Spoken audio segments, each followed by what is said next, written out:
할렐루야. 우리 주님의 놀라운 평화가 여러분의 심령과 가정과 일터 위에 흘러넘치시기를 축복드립니다. 앞뒤 좌우 있는 분들에게 축복의 인사를 좀 해주십시오. 당신 곁에 앉다니 이런 행운이 이렇게.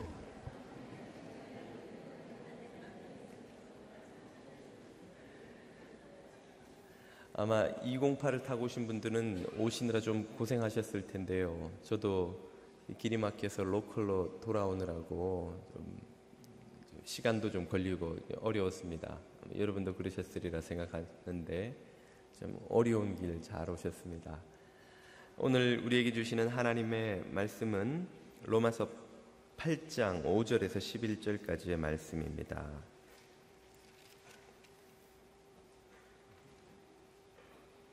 로마서 8장 5절에서 11절까지의 말씀을 자매님들과 형제님들이 한 절씩 읽어보겠습니다. 육신을 따르는 자들은 육신의 일을, 영을 따르는 자는 영의 일을 생각하나니 육신의 생각은 사망이요 영의 생각은 생명과 평안이니라. 육신의 생각은 하나님과 원수가 되나니 이는 하나님의 법에 굴복하지 아니할 뿐 아니라 할 수도 없음이라. 육신에 있는 자들은 하나님을 기쁘시게 할 수 없느니라. 만일 너희 속에 하나님의 영이 거하시면 너희가 육신에 있지 아니하고 영에 있나니 누구든지 그리스도의 영이 없으면 그리스도의 사람이 아니라. 또 그리스도께서 너희 안에 계시면 몸은 죄로 말미암아 죽은 것이나 영은 의로 말미암아 살아있는 것이니라. 예수를 죽은 자 가운데서 살리신 이의 영이 너희 안에 거하니 그리스도 예수를 죽은 자 가운데서 살리시니가 너희 안에 거하시는 그의 영으로 말미암아 너희 죽을 몸도 살리시리라. 아멘. 경찰차나 응급차들이 달려갈 때면 아주 요란한 경적을 울리죠. 그런 차들이 울리는 이 소리를 사이렌이라고 부르지 않습니까? 영어의 사이렌이라는 단어는 어원이 그리스어에서 왔습니다. 이탈리아 반도 서쪽 해안에 가보면 사이레눔이라는 섬이 있는데요. 그리스 신화에 의하면 이 사이레눔이라는 섬에는 사이렌이라고 불리는 요정이 살았다고 합니다. 그 요정은 아름다운 여인의 얼굴을 하고 독수리의 몸을 한 그런 요정인데, 이 요정의 하는 일은 배들이 사이레눔 섬을 지나갈 때가 되면 아름다운 기가 막힌 노래를 불러서 그 선원들을 홀리는 것입니다. 그러면 선원들이 그 소리에 넋이 나가서 배를 사이레눔 섬 쪽으로 몰고 가게 되는데요. 그러다 보면 섬을 둘러싸고 있는 암초의 배가 파손되어서 모두가 목숨을 잃게 된다는 것이지요. 이 신화에는 두 명의 영웅이 등장합니다. 그 섬을 무사히 통과한 두 영웅 이야기가 나오는데요. 그 첫 번째는 오디세우스라는 이입니다. 그는 이 사이렌의 노래소리를 듣고 싶어서 한 가지 꾀를 내지요. 자신의 선원들에게 돛대에다 자신의 몸을 꽁꽁 묶게 만들고는 모두 귀마개를 하라고 명령을 하고, 이 섬을 완전히 지나갈 때까지 자신이 무슨 명령을 내리든 절대 자신을 풀어주지 말라고 이렇게 명을 내립니다. 마침내 배가 사이렌움 앞에 도착했을 때 그 사이렌의 아름다운 노래소리가 들리고, 그 노래에 넋이 나간 이 오디세우스가 배를 돌리기 위해서 미친 듯이 자신을 풀라고 소리를 치지만 선원들은 모두가 귀마개를 하고 있어서 이 오디세우스의 이야기도 또 사이렌의 노래소리도 듣지 못하여 무사히 모두가 목숨을 건지고 그 섬을 통과했다는 것입니다. 또 하나의 영웅이 바로 오르페우스인데요.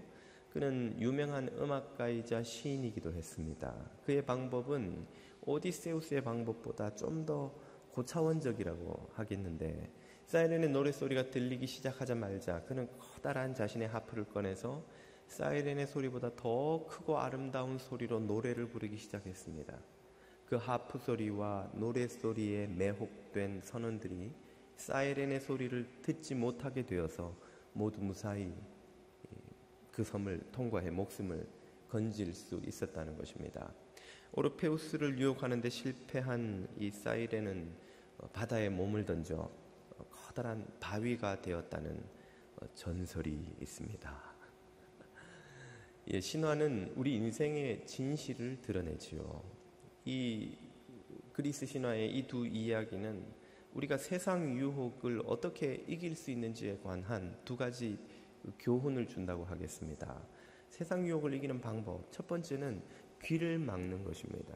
세상의 모든 유혹을 차단해서 그것을 듣지 않는 방식으로 이기는 것인데, 우리가 이런 방식을 취하려면 저 산속에 있는 수도원에 들어가 살거나 아니면 아미시 공동체라도 들어가서 일체의 문명과의 접촉을 끊지 않으면 안 되는 것이죠.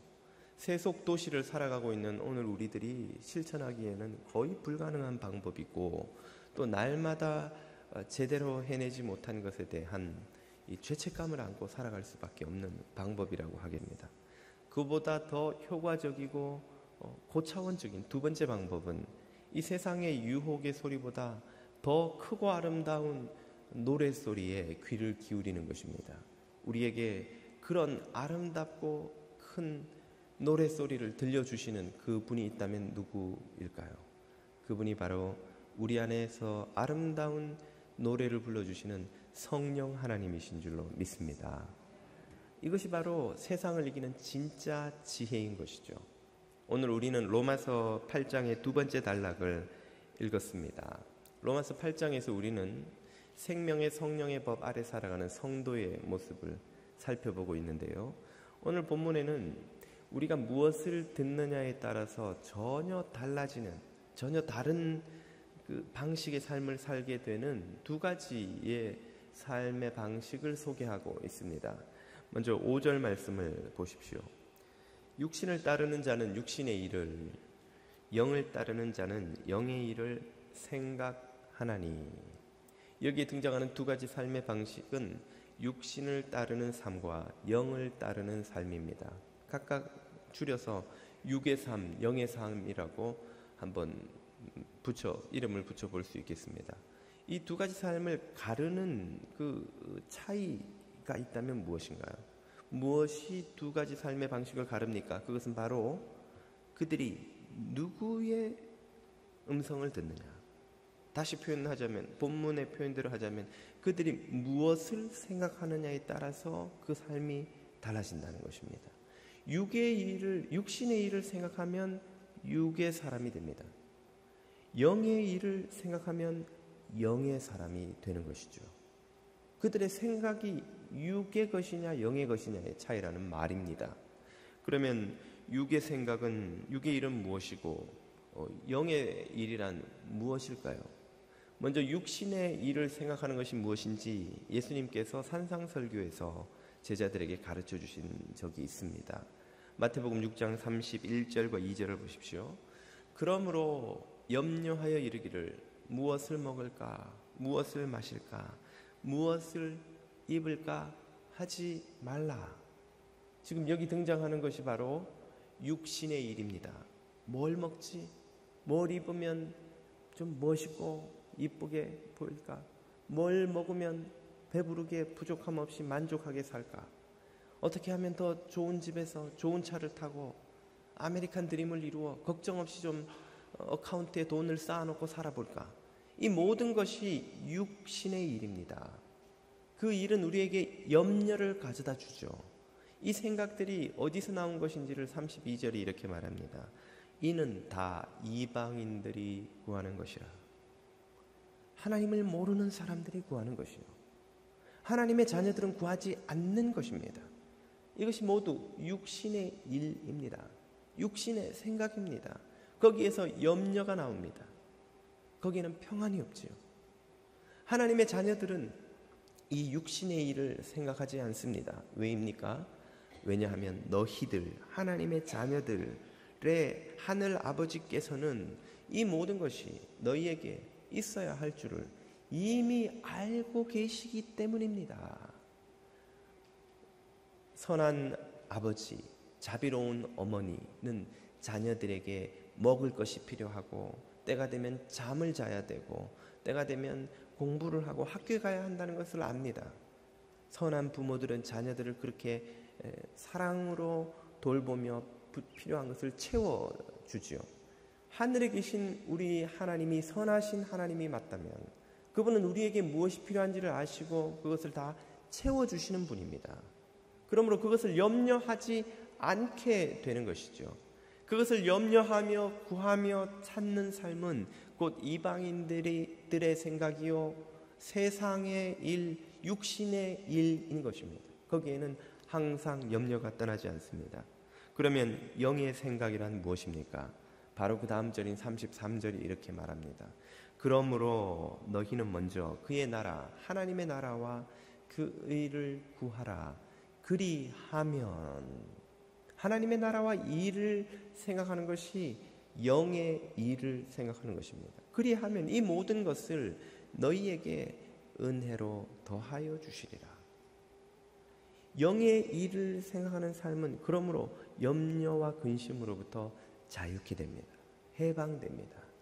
거기에는 하나님이 채워주시는 은혜가 풍족하게 허락되는 것입니다. 영의 일을 생각하는 사람이 곧 영의 사람입니다. 오늘 저와 여러분이 늘 생각하는 것은 무엇입니까? 육신의 일이 아니라 영의 일이 되기를 축복드립니다. 영의 사람들이 되시기를 축복드립니다. 이 본문 5절은 기독교인이라 스스로 생각하는 이들도 영의 일이 아닌 육의 일을 생각하며 살아갈 수 있다는 것을 우리에게 깨우쳐 줍니다. 육신의 일을 생각하다니, 육신에 먹고 입고 쓰고 집과 차와 이 삶의 필요를 채워가려는 방식의 삶을 그렇게 살지 않는 사람도 있습니까, 목사님? 아마 이런 생각이 들지도 모르겠습니다. 세상의 대부분의 사람들이 이것을 걱정하고 이것을 염려하며 이것을 구하며 살아갑니다. 다들 그렇게 살아가는 것 아닌가요? 예, 대부분이 그렇게 살아갑니다. 그렇기 때문에 예수님께서는 많은 사람들이 찾는 넓고 편안해 보이는 길이 있다고 말씀하셨습니다. 그러나 그 길은 가면 갈수록 좁아져서 마침내 멸망으로 이르는 길이라고 하셨죠. 사람들이 찾지 않는 좁고 협착한 길은 가면 갈수록 넓어져 생명으로 인도하는 길이라고 하셨습니다. 오늘 우리가 많은 사람들이 간다고 해서 그 길이 다 옳은 길이요 생명의 길이 아닐 수 있다는 것을 깨달아야 합니다. 이 육의 일을 생각하며 살아가는 삶이 얼마나 큰 비극의 삶인지를 본문 8절이 이렇게 설명해 줍니다. 육신에 있는 자들은 하나님을 기쁘시게 할 수 없느니라. 육의 일을 생각하며 뭘 먹을까 마실까 어떻게 하면 더 잘 살아볼까 하는 걱정하며 사는 사람들은 하나님을 기쁘시게 할 수 없는 거예요. 수업 시간에 스마트폰을 하는 아이들은 선생님을 기쁘시게 할 수 없습니다. 옛날 남자친구를 생각하고 있는 아내는 남편을 기쁘시게 할 수 없습니다. 근무 시간에 게임을 하고 있는 직장인은 상사를 기쁘시게 할 수 없죠. 예배 시간에 자고 있는 이들은 목사님을 기쁘시게 할 수 없습니다. 할렐루야, 우리 교회는 아무도 그런 분이 없다는 일에 얼마나 감사한지요. 우리가 뭘 먹을까 뭘 입을까 늘 염려하며 걱정하는 삶은 하나님을 기쁘시게 할 수 없습니다. 왜입니까? 그분의 풍요로우심과 그분의 채우심을 의심하는, 그분을 모욕하는 생각이기 때문입니다. 여러분의 자녀가 학교 갔다 오자마자 근심에 가득해서 엄마 오늘 우리 집에 먹을 것이 있어요. 그러고 있으면 아이에게 먹을 걸 준비하고 있던 엄마가 얼마나 속이 상하겠어요. 이 녀석아 언제 내가 너 밥 굶긴 적 있냐? 지금까지는 굶긴 적이 없지만 또 세상 일을 누가 알겠어요. 내일 쌀 떨어져서 엄마 아빠가 날 굶길지. 그러고 있으면 그 이야기를 듣는 엄마 아빠의 심정이 어떻겠어요? 얼마나 속이 상하고 섭섭하고 심지어 모욕적으로 느껴지겠습니까? 맛있는 걸 한다고는 해서 다 먹이서 배불리 맨날 입히고 채우고 부족함 없이 키우는데 남의 집에만 가면 걸신 들린 듯이 막 먹어치우고 우리 집에 먹을 게 없어요. 그리고 남의 집에서 버리는 거 그거 줘주세요. 우리 집에는 입을 게 없어요. 그리고 아이가 그러고 얻어오고 한다면 얼마나 엄마 아빠가 창피하고 모욕적이겠어요. 밤잠 안 자고 일해서 자녀를 부족함 없이 키우고 돌보고 있는데 그 자녀가 어디 가서 늘 우리 집에 가는 먹을 게 떨어질까 봐 걱정이라고 말하고 있으면 그 부모의 심정이 어떻겠냐는 거예요. 육신의 일을 늘 걱정하고 있는 사람들은 하나님을 기쁘시게 할 수 없을 뿐 아니라 심지어 하나님을 모욕하게 되는 것입니다. 그리고 하나님이 그 자녀들을 통해서 이루시고자 하는 더 크고 거룩한 뜻을 절대로 이루지 못하게 합니다. 본문 7절이 이렇게 말해주죠. 육신의 생각은 하나님과 원수가 됩니다. 여러분, 늘 육신의 일만 걱정하고 염려하고 구하는 삶은 하나님께 반역하는 게 되는 거예요. 부모님을 모욕하고 반역하고 그 하늘아버지를 욕되게 하는 것이 됩니다. 왜냐하면 그런 생각으로 가득 차 있을 때에는 하나님의 법, 거룩하신 하나님의 말씀에 굴복하지 아니할 뿐 아니라 할 수도 없습니다.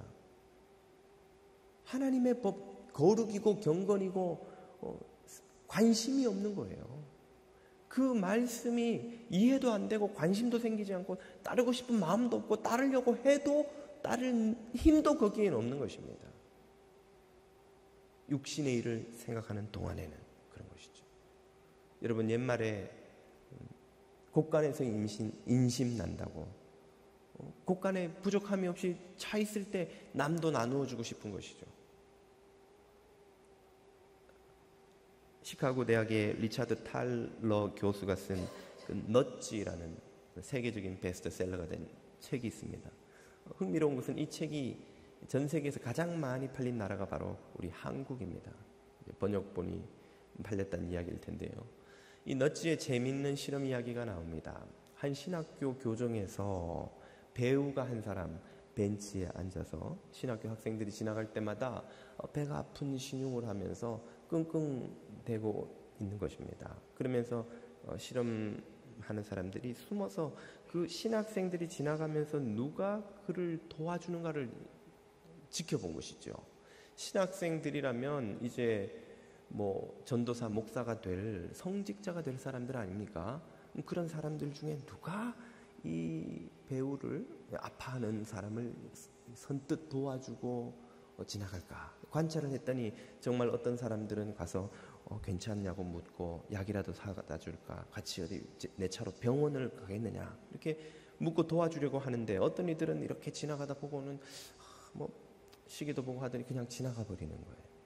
그리고 나중에 그 학생들을 대상으로 이 사실을 밝히지 않고 설문조사를 합니다. 도대체 도와준 그룹과 도와주지 않은 그룹을 가른 차이가 뭔가 하는 것을 조사를 해봤더니, 이들의 신학이 뭐 진보적이냐 보수적이냐, 신앙생활을 한 지 뭐 오래되었냐 짧냐, 혹은 집안이 좀 부유하냐 가난하냐, 뭐 이런 뭐 성격이 너그러우냐 인색하냐 이런 거와 별 차이가 없더라는 거예요. 오직 그 두 그룹을 아주 선명하게 가르는 차이가 딱 하나가 드러난 거예요. 그게 뭔고 하니 그 다음에 수업이 있느냐 없느냐 였습니다. 수업이 없는 학생들은 가다가 보고는 아이고 이 배 아픈 거 괜찮냐고 묻고 멈추어서서 도와주려고 하는데, 수업이 있던 사람들은 아이고 이게 시간도 얼마 안 남았는데 보니까 뭐 죽어가는 건 아니고 그냥 배가 좀 아파 보이니까 괜찮겠지? 그리고 지나가 버렸다는 거예요. 수업이 있느냐 없느냐, 시간의 여유가 있느냐 없느냐가 이 학생들로 하여금 그 아픈 사람을 돌아보게 만드냐 아니냐를 결정한 것입니다. 오늘 우리가 하나님의 거룩한 부르심에 응답할지 말지를 결정하는 것은 사실은 우리의 바로 생각의 여유의 차이인 것이죠. 생각의 여유라 함은 그 생각이 영의 일을 생각하느냐 육의 일을 생각하느냐라는 것입니다. 영의 일을 생각하는 사람은 하나님이 내 모든 것을 채우신다는 믿음 가운데 있기 때문에 두려움과 염려와 근심이 없는 거예요. 그런 사람은 가진 것이 적고 자신의 능력이 뭐 대단치 않고 세상에 지위가 별 것이 없어도 자기가 가진 것을 기꺼이 나누며 섬기며 나누는 삶을 살 수 있다는 것이죠. 그러나 육의 일을 늘 생각하는 사람은 여유가 없습니다.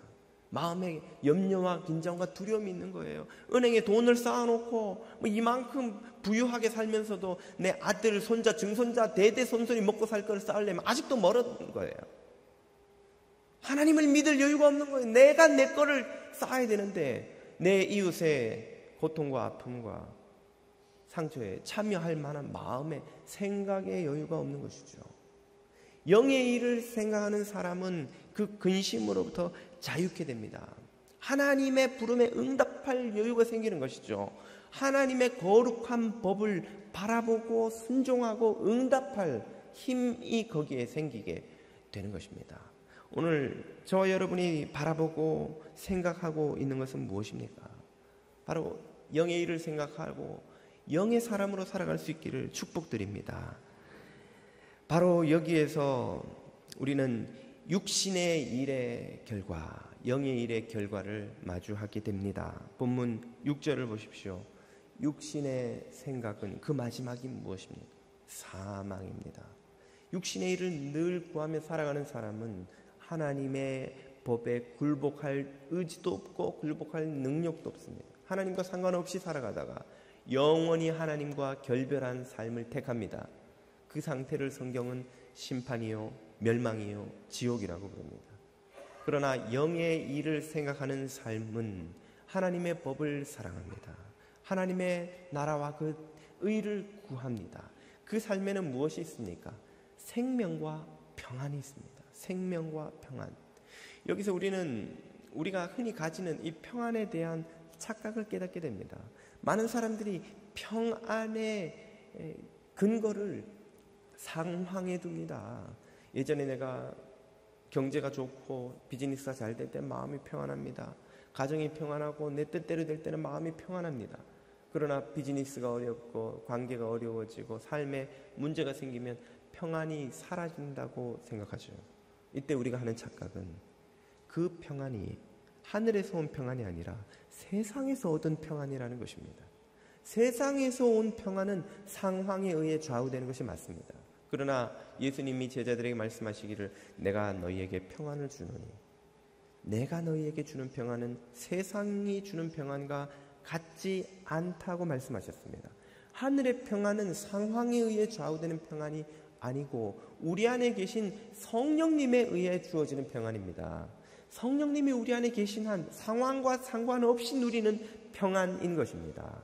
만약 상황이 우리의 평안을 좌우하는 것이라면 오늘 우리가 경제가 어려워서 이렇게 마음이 불안하고 참 평안이 없는 것이라면 지금 중국에 있는 1억의 그리스도인들 중에 우리 미국의 경제가 아무리 나쁘다고 한들 서구 그리스도인들이 누리는 이 안전과 풍요와 비교할 수 있는 삶을 사는 중국의 그리스도인들이 있습니까?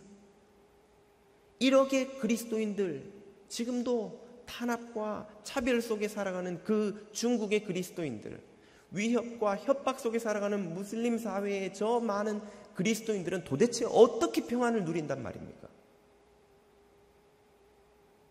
우리와 비교할 수 없이 풍요와 안전에서 결핍을 누리고 있는 그들은 도대체 어떻게 평안을 누릴 수 있단 말입니까?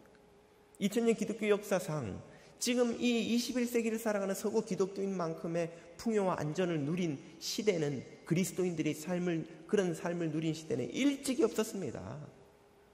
거의 모든 그리스도인들이 위협 속에서, 결핍 속에서, 차별 속에서 살아왔습니다.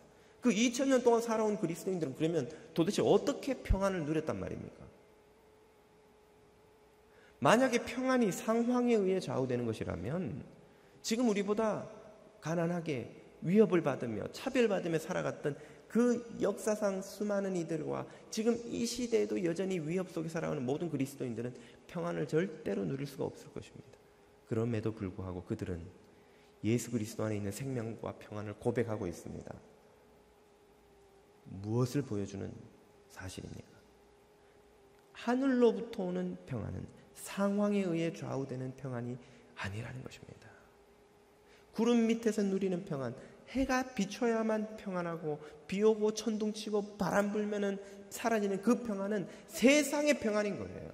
하늘의 평안은 구름 위로 날아올라서 구름 밑에서 비가 오든 천둥이 치든 바람이 불든 상관없이 고요한 바로 그 평안인 것입니다. 하늘 구름 위에서 날아올라 누리는 평안인 것이죠. 그리고 그 평안은 바로 생명을 누리는 영의 일을 생각하는 성도들에게 주어지는 하늘의 은총이며 선물입니다. 오늘 성도 여러분들께서 하늘로부터 오는 이 평안을 누리실 수 있기를 축복드립니다. 이 영의 생각을 하며 영의 삶을 살아가는 사람을, 그러면 육의 삶을 사는 사람과 어떻게 구별하여 알 수 있는 것일까요? 본문 9절이 이렇게 답을 해줍니다. 만일 너희 속에 하나님의 영이 거하시면 너희가 육신에 있지 아니하고, 하나님의 영, 성령이 거하시면 우리가 육에 속한 사람이 되지 않고 영에 속한 사람이 되나니, 누구든지 그리스도의 영이 없으면 그리스도의 사람이 아닙니다. 오늘 우리가 교회에 다니는 것으로 그리스도인이 된다고 생각하시면 심각한 착각입니다. 우리 안에 그리스도의 영, 성령이 계셔야 그리스도인이 되는 것입니다. 성령이 계셔야 영에 속한 사람이 되는 것입니다. 영에 속한 사람이 누리는 것은 평안이며 하나님의 법을 기뻐하는 것이며 그 법을 기꺼이 순종하는 것이고, 그 무엇보다 바로 생명을 소유합니다. 본문 10절을 보십시오. 또 그리스도께서 너희 안에 계시면 몸은 죄로 말미암아 죽은 것이나, 이 말은 우리의 이 육신이 결국은 죽어 흙으로 돌아간다는 이야기입니다. 다 이 육체는 쇠하지만 우리의 영은, 우리 안에 있는 영은 하나님이 그리스도를 통해 주신 의로 말미암아 살아있게 됩니다. 소멸되지 않고 없어지지 않고 죽지 않고 하나님과 함께 늘 거하게 됩니다. 그리고 하나님과 함께 있는 영이 누리는 궁극적인 선물, 은총을 11절이 이렇게 말해 주시죠. 예수를 죽은 자 가운데서 살리신 하나님의 영, 성령이 너희 안에 거하시면, 그리스도 예수를 죽은 자 가운데서 살리신 이 하나님께서 너희 안에 계시는 그의 영, 성령으로 말미암아 너희의 죽을 몸도 살리시리라. 어떻게 해주신다고요? 부활을 맛보게 해주신다는 것입니다. 그 부활의 새 몸의 영광이 얼마나 크고 아름다운 것일지요. 여러분, 겨자씨만한 믿음의 이야기, 겨자씨의 비유를 성경이 자주 들지 않습니까? 겨자씨는 이 제 손톱의 한 10분의 1만 합니다. 제 손톱이 잘 보이지 않으시는 분들은 백내장 수술을 권해드립니다. 이 손톱의 10분의 1만 한 겨자씨가 땅에 심겨서 자라나면 어른 몇 사람이 둘러서서 손을 잡아도 다 못 잡을 만한 거대한 나무로 자라납니다. 아니, 어떻게 이렇게 작아 보이는 보잘것없는 씨앗 하나가 그렇게 거대한 그 몸을 가진 나무로 자라는 것일까요? 무엇 때문입니까? 그 씨 안에 생명이 있기 때문입니다. 생명이 없는 것은 아무리 거창해 보여도 결국은 다 낡고 쇠하고 부서지고 흙으로 부스러져 버리고 맙니다. 그러나 생명이 있는 것은 사라지지 않고 오히려 자라나서 거대한 몸을 입습니다. 오늘 우리의 영이 하나님의 생명을 소유하고 있다면 그 생명이 자라나서 영광스럽고 아름다운 부활의 새 몸을 입게 될 줄로 믿습니다. 이것이 영의 일을 생각하며 영의 사람으로 살아가는 사람에게 주시는 하나님의 최고의 축복입니다. 저와 여러분이 상상할 수 없는 아름다운, 상상할 수 없이 조화롭고 상상할 수 없이 영광스러운 몸을 입게 될 것을 우리는 믿습니다. 우리의 육신이 얼마나 연약하고 얼마나 깨어지기 쉽고 얼마나 보잘것없는지요. 크고 작은 온갖 질병을 안고 살아가지 않습니까, 여러분? 젊음의 찰나 같은 순간이 지나고 나면 남은 평생을 우리는 이 육신의 연약함 때문에 고생하며 살아갑니다. 그러나 주님은 우리 안에 있는 영의 생명으로 말미암아 부활의 새 몸을 약속하여 주시는 것이죠. 이 사실을 우리가 깨닫는다면 이 영의 일을 생각하며 살아가는 영의 삶을 어찌 선택하지 않고 육의 일을 생각하며 육의 삶을 살며 사망을 향해 달려가는 그 길을 선택할 수 있단 말입니까? 제가 언젠가 로키 산맥에서 시작되는 작은 샘 이야기를 해드린 기억이 납니다. 산맥 고지대에서 시작된 한 작은 샘에서 흘러내려온 물이 어느 시점에선가 둘로 갈라집니다. 그리고 오른쪽으로 흘러가는 강은 바우리버를 이루어서 저 동쪽 대서양으로 흘러가죠. 그리고 왼쪽으로 갈라진 물은 키킹 홀스 리버, 아마 인디언들이 이름을 짓지 않았을까 싶은데 키킹 홀스 리버를 이루어서 저 태평양으로 흘러갑니다. 같은 곳에서 시작해서 같은 물줄기를 이루던 그 물방울들이 어느 순간인가 좌우로 갈라지더니 영원히 반대되는 길로 흘러가 버리고 만다는 것입니다. 우리가 이 땅에서 살아가는 동안 육의 일을 생각하며 살든 영의 일을 생각하며 살든 섞여 살 때는 다 그 사람이 그 사람 같고 뭐가 다른지 별로 차이를 느끼지 못합니다. 영의 사람으로 산다고 뭐 남들보다 더 부자로 사는 것 같지도 않고, 영의 생각을 한다고 피부가 뭐 날이 갈수록 더 아름다워지는 것도 아니고, 똑같이 노화하고 똑같이 아프고 똑같이 이 세상 이런 저런 어려운 일들 겪는 것 보면 다 똑같이 사는 것 같지만 어느 순간인가 그 전혀 다른 두 삶을 살던 사람들이 결별하는 때가 온다는 것이죠. C.S. 루이스는 그의 유명한 소설을 제목을 The Great Divorce, 여기서 효과음이 탁 들어줘요. 위대한 결별, 제목이 위대한 결별이에요. 적당한 때 효과음이 들어왔습니다. 인생의 위대한 결별의 순간이 온다는 거예요. 다 같이 섞여 사는 것 같지만 언젠가 영원히 하나님과 더불어 사는 하나님 나라에 들어가는 이들이 있고, 언젠가 영원히 하나님과 결별하는, 하나님이 없는 세상을 살아가는 사람들이 헤어지는 때가 온다는 것입니다. 그때 저와 여러분들은 어디에서, 어느 나라에 속해서 서로를 만나게 되는 것일까요? 그리스 신화에서 사이렌의 소리를 듣던 사람들은 모두 멸망하였지만 오르페우스의 아름다운 노랫소리에 귀 기울인 이들은 생명을 건진 것처럼 오늘 우리도 세상의 소리를 듣고 세상의 일을 염려하며 세상 생각을 하며 살아가는 동안은 결국 멸망의 길을 갈 수밖에 없는 것이요, 성령께서 불러주시는 영의 노래를 들으며 영의 일을 생각하며 사는 사람들은 영생의 길을 가게 되는 줄을 믿습니다. 그 위대한 결별의 순간에 하나님의 나라에서 부활의 새 몸을 입고 우리 모두 마주보게 되는 일이 우리 뉴저지 장로교의 모든 교우분 한 분 한 분에게 한 분도 빠짐없이 다 일어날 수 있게 되기를 축복드립니다. 기도드리겠습니다.